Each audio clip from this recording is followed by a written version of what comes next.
Harusnya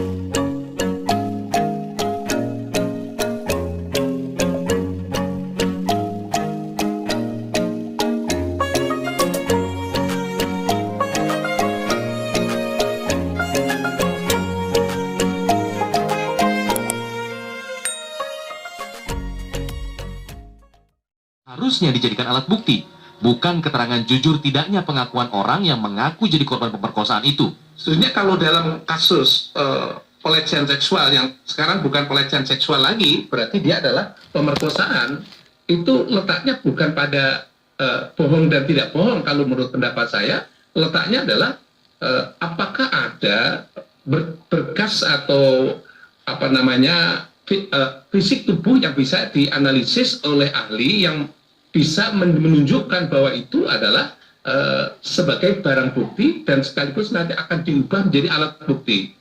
Jadi kalau itu tidak ada, ya saya harus menghargai bahwa polisi bisa menstop perkara itu, gitu. Jadi kalau barang buktinya apa, sampai hari ini tidak ada, ya.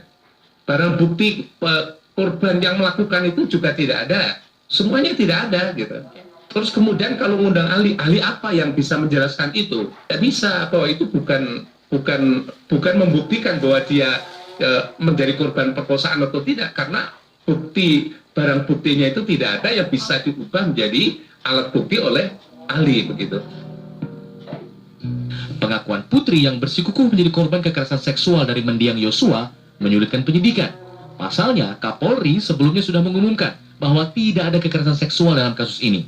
Namun, motif ini kembali muncul ke permukaan setelah rekomendasi Komnas HAM menunjukkan ada temuan dugaan ke arah sana. Tim TV One mengabarkan.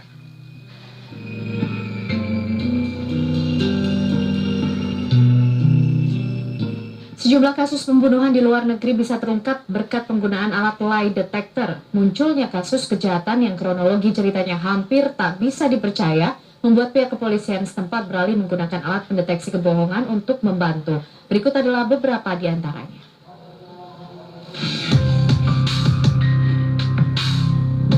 Alat pendeteksi kebohongan sudah sering digunakan sejumlah negara, termasuk di Amerika Serikat, dalam mengungkap sebuah kejahatan.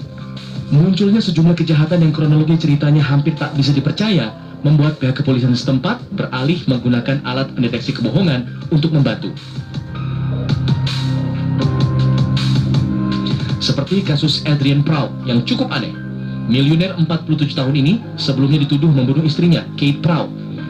Ia kemudian berusaha meyakinkan penyidik agar mereka menjalankan tes deteksi kebohongan pada dirinya. Tes yang ia sudah bayar untuk memalsukan hasilnya.